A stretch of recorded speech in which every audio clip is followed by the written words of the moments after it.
দেখো, আজকে আমরা যেটা শুরু করবো সেটা হচ্ছে কারেন্ট ইলেকট্রিসিটি চ্যাপ্টারের একদম প্রথম অংশে যেটা আছে কুলম্বের সূত্র। কুলম্বের সূত্র, ঠিক আছে? কুলম্বের সূত্র, এটা কুলম্বের সূত্রটা কি আছে এর আগে তোমার ক্লাস 8-এ একবার পড়েছে। কুলম্বের সূত্রটা সেখানে কি বলা ছিল? বলা আছে যে দুটো বিন্দু আধান, একটা ধরো প্লাস কিউ আর একটা ধরো প্লাস কিউ, দুটো বিন্দু আধান, তাদের মাঝখানের দূরত্ব বিন্দু আধান। কি বলা হলো? বিন্দু আধান। এটা মনে রাখতে হবে। কিন্তু এই দুটো কী ধরনের আধান? বিন্দু আধান। দুটি বিন্দু আধান, তারা যদি সেটা তোমার বিন্দু আধান দুটো ধনাত্মক হতে পারে বা ঋণাত্মক হতে পারে। তো আমরা জানি বিন্দু আধানের ক্ষেত্রে ধনাত্মক আধানকে কী করে? বিকর্ষণ করে। ধনাত্মক পরস্পরকে বিকর্ষণ করে। ঋণাত্মক আধান যদি থাকে তাহলে তারাও পরস্পরকে বিকর্ষণ করে। আর হচ্ছে তোমার ধনাত্মক আর একটা যদি ঋণাত্মক হয় তাহলে সেই ক্ষেত্রে তার আধান দুটো আকর্ষণ করে। ঠিক আছে? তো দুটো ধনাত্মক আধান হলে তাদের মধ্যে বিকর্ষণ বল কাজ করে একটা, আর ঋণাত্মক আধান হলে তাদের মধ্যে বিকর্ষণ বল কাজ করে। আবার যদি বিপরীত ধর্মী আধান হয় তাহলে সেই ক্ষেত্রে আকর্ষণ বল কাজ করে। তো দুটো বিন্দু আধান ধরো তাদের মধ্যবর্তী একটা দূরত্ব, কিছু একটা দূরত্বে হয়তো তাদেরকে রেখে দেওয়া হয়েছে। তো সেই আধান দুটোর মধ্যে যে কোনো একটা বল কাজ করবে, হয় আকর্ষণ বল কাজ করতে পারে বা বিকর্ষণ বল কাজ করতে পারে। এই আধান দুটোর আকর্ষণ বা বিকর্ষণ বলের মান, এই আকর্ষণ বা বিকর্ষণ বলের মান এফ, এটা বলটাকে যদি আমরা এফ দিয়ে প্রকাশ করি, এফটা কি হয়? আধান দুটোর গুণফলের সমানুপাতিক। ধরো একটা আধান দেওয়া আছে Q1 আর একটা আধান দেওয়া আছে Q2। তো আধান দুটোর গুণফলের সমানুপাতিক এবং এদের মধ্যবর্তী দূরত্বের বর্গের ব্যস্তানুপাতিক। ধরো এদের মধ্যবর্তী দূরত্ব D, তাহলে সেক্ষেত্রে দূরত্বের বর্গের ব্যস্তানুপাতিক। এটা ছিল আমাদের কুলম্বের সূত্র। তো এই দুটোকে একত্রিত করলে আমরা তখন কি পাই? এ proportional to Q1 Q2 by D square, বা সমানুপাতিক ধ্রুবকটাকে তুলে দিলে এফ ইকুয়াল টু, তখন আমাদেরকে একটা ধ্রুবক বসাতে হবে এখানে, Q1 Q2 by D square. ঠিক আছে? Q1 Q2 by D square. কেটা কি? কেটা হচ্ছে একটা ধ্রুবক। ঠিক আছে? তো এই ধ্রুবকের মানটার উপর অনেক কিছু আছে, অনেক বিষয়বস্তু আছে, সেগুলোকেও জানতে হবে। তো আমাদের কুলম্বের সূত্রের মধ্যে যেটুকু মানে কোশ্চেন আসে আর কি, মানে এখান থেকে যেমন একবার প্রশ্ন হয়েছিল যে এই যে বিন্দু আধান, মানে যে আধান দুটোর মধ্যে কুলম্বের সূত্রটা প্রযোজ্য কোন ক্ষেত্রে? তো আধান দুটো কী ধরনের হবে? বিন্দু আধান মানে একটা বিন্দুর মধ্যে সমস্ত আধানটা কেন্দ্রীভূত আছে। ঠিক আছে? বস্তুটা তোমার বড় হতে পারে, কিন্তু এখানে ধরে নেওয়া হচ্ছে যে আধানটা কিরকম হবে? একটা বিন্দুতে আবদ্ধ থাকবে, একটা বিন্দুর মধ্যে টোটাল আধানটা আবদ্ধ থাকবে। ঠিক আছে? বিন্দু আধান, এই কথাটা কিন্তু মনে রাখবে। এখানে একটু ট্রেস দেবে, এটা এই জায়গাটা কুলম্বের সূত্রটা প্রযোজ্য কেবল আমাদের বিন্দু আধানের ক্ষেত্রে। অর্থাৎ আধানের পরিমাণটা আমরা যেখানে নিচ্ছি সেগুলো কিন্তু অবশ্যই বিন্দু আধান। ঠিক আছে? তাহলে আমাদের কুলম্বের সূত্র থেকে আমরা যে জিনিসটা পেলাম যে দুটো আধানের মধ্যে আকর্ষণ বা বিকর্ষণ বলের মান, সেই আকর্ষণ বল বা বিকর্ষণ বলের মান হয় F equal to K into Q1 Q2 by D square. D মানে কি? তাদের মধ্যবর্তী দূরত্বের স্কোয়ার। ঠিক আছে? ডি এর স্কোয়ার। তাহলে এটা আমাদেরকে, এই সূত্রটা আমাদেরকে মনে রাখতে হবে কুলম্বের সূত্রে। এবার কে জিনিসটা কি সেটা আমাদের দেখতে হবে। ধ্রুবকটা নিয়ে আলোচনা করবো।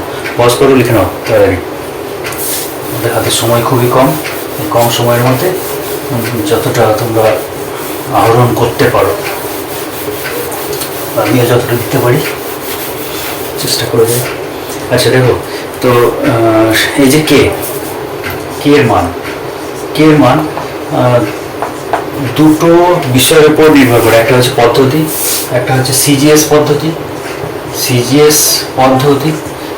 পদ্ধতিতে আবার দুটো ব্যাপার আছে। একটা হচ্ছে যদি বায়ু বা শূন্য মাধ্যম হয়,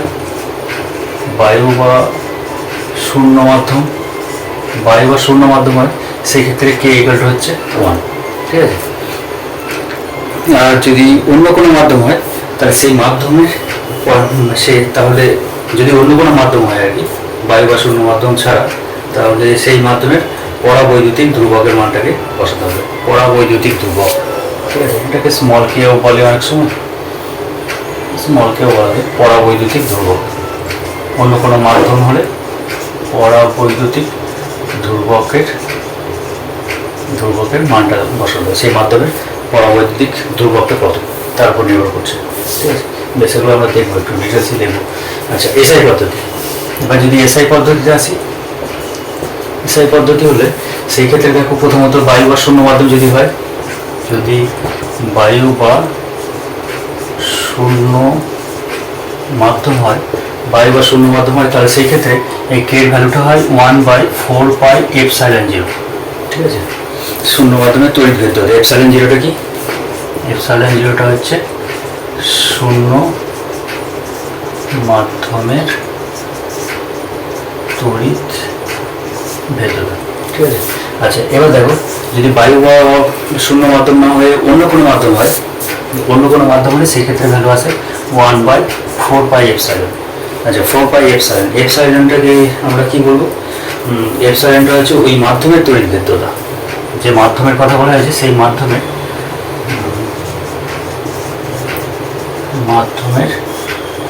তড়িৎ ভেদ্যতা। যাই হোক, এইভাবে বলতে গেলে সূত্রটা ঠিকঠাক এখনো পর্যন্ত ক্লিয়ার হলো না। আচ্ছা, তাহলে আমরা একদম ফর্মুলাতে চলে যাই, দেখো প্রত্যেকটা জিনিসই ক্লিয়ার হয়ে যাবে। আচ্ছা এসব, তাহলে প্রথমটার ক্ষেত্রে দেখি আমরা। এই ক্ষেত্রে সিজিএস পদ্ধতিতে শূন্য বা বায়ু মাধ্যম যদি হয়, তাহলে অ্যাকচুয়ালি ফর্মুলাটা এফ ইকাল টু কী দাঁড়াবে? এই ক্ষেত্রে এফ ইকাল টু হবে Q1 Q2 by D square, K equal to 1 যদি এই ক্ষেত্রে। এবার এই ক্ষেত্রে কী হবে? যদি কোনো মাধ্যমের পরাবৈদ্যুতিক ধ্রুবক মানে থাকে, তাহলে কেটা তো শূন্য মাধ্যমের ক্ষেত্রে তো কী হচ্ছে? কে হচ্ছে 0, কোনো কে ভ্যালুটাকে আমরা 1 ধরি। আচ্ছা, এবার আমাদের যদি অন্য কোনো মাধ্যম থাকে, তাহলে সেই মাধ্যমের ক্ষেত্রে সেই মাধ্যমকে পরাবৈদ্যুতিক ধ্রুবকটা বসাতে হয়। এফ ইকাল টু হবে তখন Q1 Q2 by D square, এখানে একটা কে বসবে, স্মল কে। ঠিক আছে, পরাবৈদ্যুতিক ধ্রুবকের মানটাকে আমরা বসাবো। আচ্ছা, এবার দেখো যদি বায়ু বা শূন্য মাধ্যম হয়, তাহলে সেই ক্ষেত্রে ভ্যালুটা, সেই ক্ষেত্রে আমরা ইকুয়েশনটাকে এফ ইকাল টু কী লিখবো? এফ ইকাল টু লিখবো 1/4πε0 Q1 Q2 by D square. ঠিক আছে, আচ্ছা এবার আমাদের যদি অন্য কোনো মাধ্যম থাকে, কোনো একটা মাধ্যম দেওয়া আছে হয়তো, সেই মাধ্যমের ক্ষেত্রে সেই ক্ষেত্রে এফ ইকুয়াল টু ফর্মুলা আমাদের কি লিখতে হবে? 1/4πε Q1 Q2 by D square. ঠিক আছে, আচ্ছা এবার এপসাইলন নিয়ে এবার একটা সমস্যা হয়ে গেল। এপসাইলন জিনিসটা কি সেটাকে এবার দেখতে হবে। এপসাইলনটা হচ্ছে তোমার কোনো মাধ্যমের পরাবৈদ্যুতিক ধ্রুবক, পরাবৈদ্যুতিক ধ্রুবকের ভ্যালু যদি কে হয়, স্মল কে, পরাবৈদ্যুতিক ধ্রুবকের ভ্যালু যদি স্মল কে হয়ে থাকে, স্মল কে সমান হচ্ছে এপসাইলন বাই এপসাইলন 0।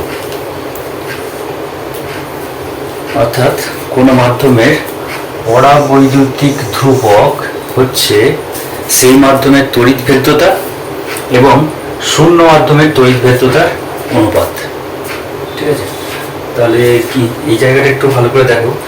কোনো মাধ্যমের তড়িৎ ভেদ্যতা, এপসাইলনটাকে কি বললাম? মাধ্যমের তড়িৎ ভেদ্যতা।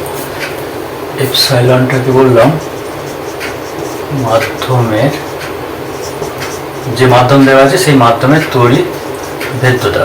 আর এপসাইলন জিরোটা কি? শূন্য বা বায়ু মাধ্যমের, শূন্য বা বায়ু মাধ্যমের তড়িৎ ভেদ্যতা। আচ্ছা, আমি জানি এই জিনিসগুলো সবটাই ক্লাস 10-এ নেই, কিন্তু একটু অ্যাডভান্সের জন্য তোমাদের একটু জেনে রাখতে হবে, কারণ তোমরা যারা ফাউন্ডেশন কোর্স করছো তাদের জন্য এগুলো লাগবে। অলিম্পিয়াড বা যে এই ধরনের যেসব পরীক্ষাগুলো আছে তার ক্ষেত্রে কিন্তু এই জিনিসগুলো একটু দরকার পড়ে, একটু জেনে রাখাটা দরকার। আচ্ছা, তাহলে আমরা কি বললাম যে কোনো মাধ্যমের পরাবৈদ্যুতিক ধ্রুবক কে ইকুয়াল টু, আমরা কি বলবো? মাধ্যমের তড়িৎ ভেদ্যতা আর হচ্ছে শূন্য মাধ্যমের তড়িৎ ভেদ্যতার অনুপাত। ঠিক আছে, এবার এসো আমাদের এটা তো দেখে নিয়েছো, সিজিএস পদ্ধতিতে বায়ু বা শূন্য মাধ্যম হলে সেক্ষেত্রে এফ ইকুয়াল টু হচ্ছে এটা, এই একটা। আচ্ছা, এবার দেখো কোনো সিজিএস মাধ্যমে যদি কোনো মাধ্যম থাকে, আর কি, যে মাধ্যমের পরাবৈদ্যুতিক ধ্রুবক হচ্ছে কে, তাহলে সেই ক্ষেত্রে ফর্মুলাটা কি আসবে? Q1 Q2 by K D square. ঠিক আছে, আর যদি এসআই পদ্ধতিতে আমরা যাই, এসআই পদ্ধতিতে ওই যে কে বসাছিলাম, কে এর ভ্যালুটা হবে তোমার 1/4πε0, 1/4πε0 এর একটা মান আছে, এর মানটা বলে দিচ্ছি আমি।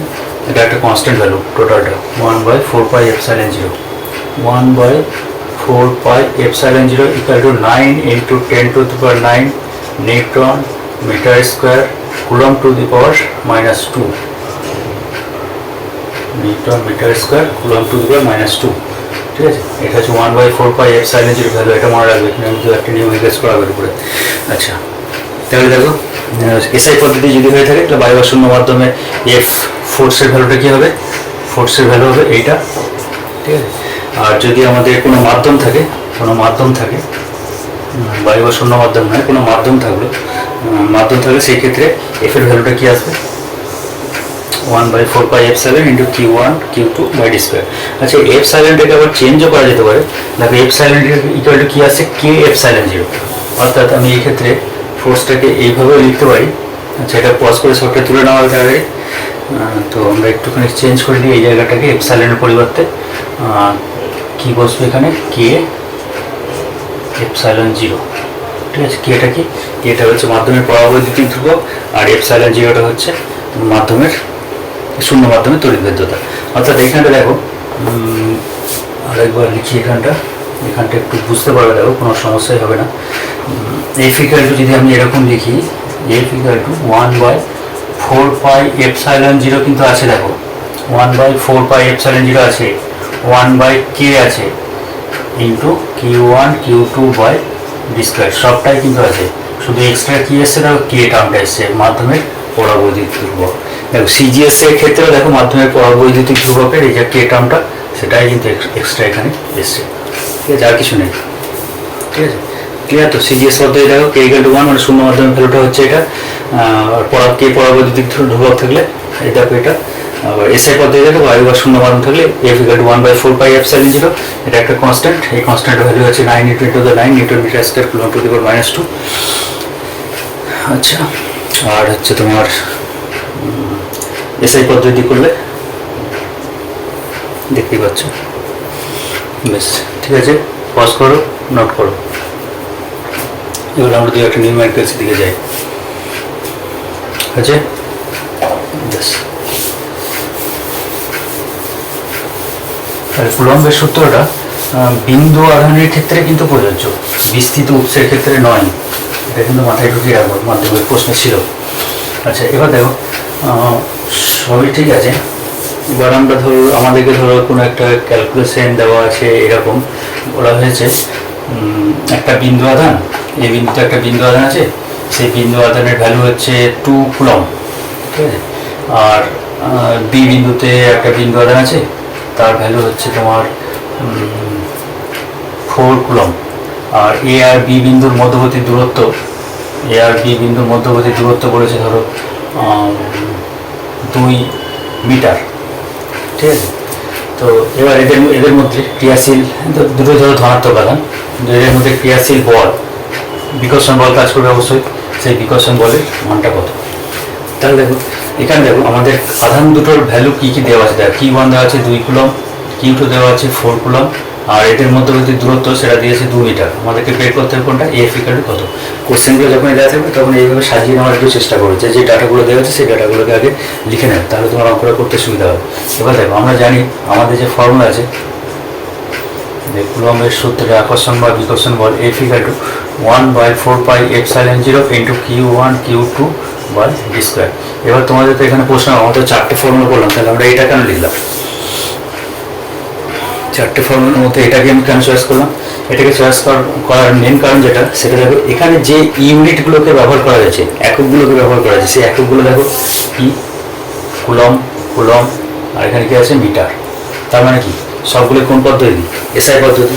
ঠিক আছে, আর অবশ্যই এটা কোশ্চেনটা যেটা দেওয়া আছে এটা পড়ে দেওয়া আছে শূন্য মাধ্যম, শূন্য বা বায়ু মাধ্যম।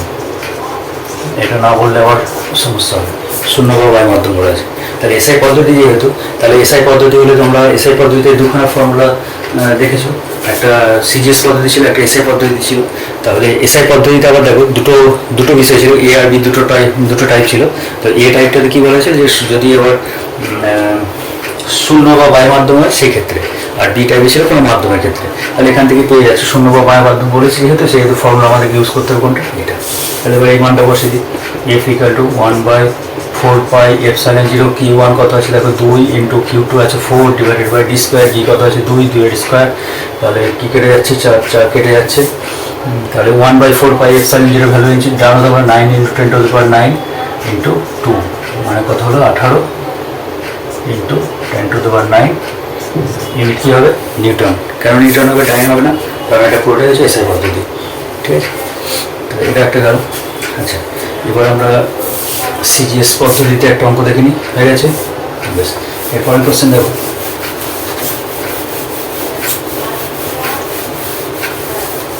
ধরো বলেছে দুটো বিন্দু আধান, একটা এ বিন্দুতে ধরো একটা আধান আছে, সেটা হচ্ছে 2 স্ট্যাট কুলম। কেন স্ট্যাট কুলম, সিজিএস পদ্ধতিতে আধানের একক হচ্ছে স্ট্যাট কুলম। আচ্ছা, বি বিন্দুতে একটা আধান আছে, তার ভ্যালু বলেছে 3 স্ট্যাট কুলম, আর এদের মধ্যবর্তী দূরত্ব বলেছে ধরো 3 সেন্টিমিটার, ঠিক আছে। তাহলে পুরোটা সিজিএস পদ্ধতি দেওয়া আছে, তাহলে পুরোটাই যখন সিজিএস পদ্ধতি দেওয়া আছে তাহলে আমার কোনো সমস্যা নেই।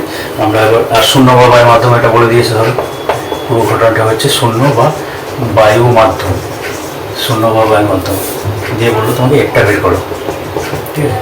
তাহলে আমরা এবার আমরা সিজিএস পদ্ধতি, তাহলে সিজিএস পদ্ধতিতে আমরা দুটো ফর্মুলা পড়েছিলাম, একটা শূন্য বা বায়ু মাধ্যমে দেওয়া আছে, শূন্য বা বায়ু মাধ্যমের ফর্মুলা কী আছে, F equal to Q1 Q2 by D square.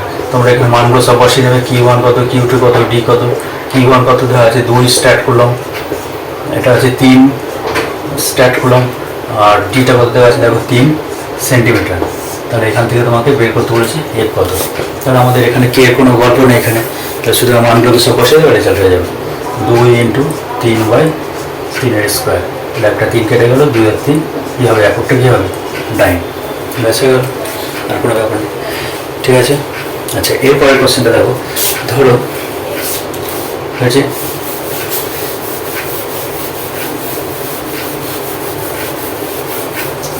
ধরো এবার বলেছে কোশ্চেন নাম্বার 3, তোমাকে বলেছে যে এ বিন্দুতে একটা আধান দেওয়া আছে 2 কুলম, বি বিন্দুতে একটা আধান দিয়েছে 3 কুলম, ঠিক আছে।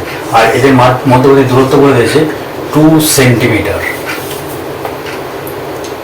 তাহলে Q1 equal to 2 coulomb, Q2 equal to 3 coulomb, আর ডি ইকুয়াল টু বলেছে 2 সেন্টিমিটার। এবার দুটোকে মিশিয়ে দিয়েছে, সিজিএস করে দিয়েছে, এসআই করে দিয়েছে।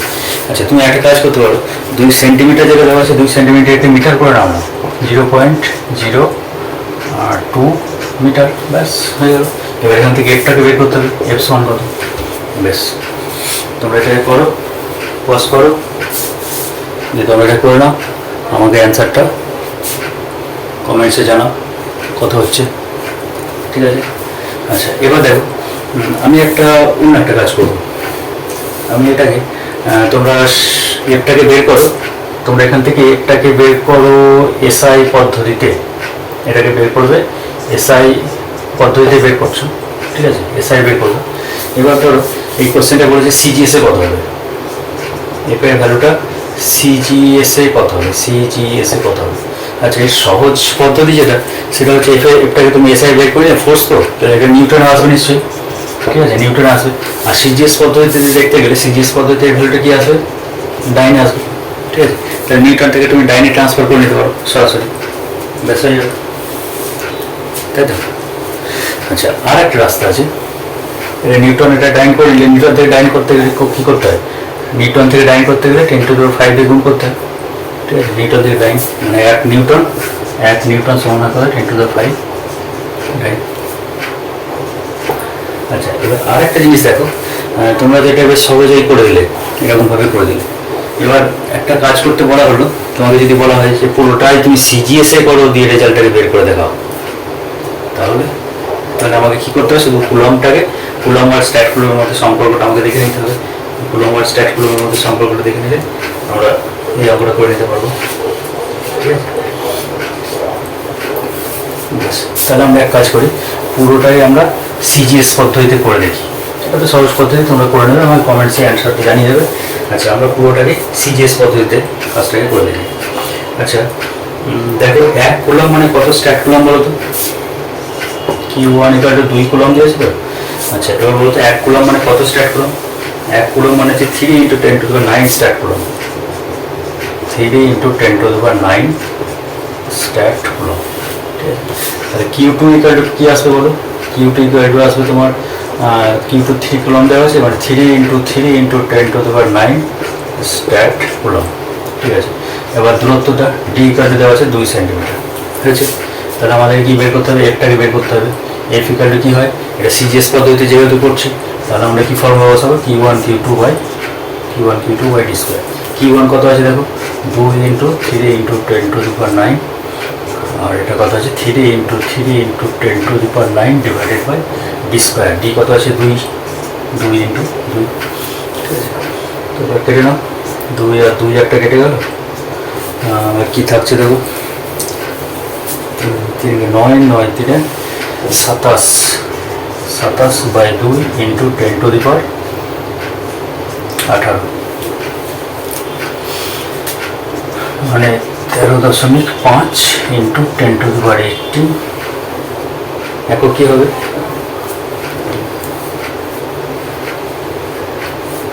একক কি হবে বলো? আমরা কোন পদ্ধতি করছি? সিজিএস পদ্ধতি। তো ডাইন। আচ্ছা, এবার ডাইন থেকে তুমি যদি নিউটনে যেতে চাও, তাহলে তোমার রেজাল্ট আসবে কি? ডাইন থেকে নিউটনে গেলে 10⁵ দিয়ে ভাগ করে দিতে হয়, মানে 13.5 × 10⁸, 18। এটা 5 দিয়ে ভাগ করবে, 5 দিয়ে ভাগ করে 10⁻30 নিউটন। ঠিক আছে, এসআই যদি করো তাহলে এই রেজাল্টটাই আসবে। দেখে নাও। ঠিক আছে, তুমি প্র্যাকটিস করতে থাকো।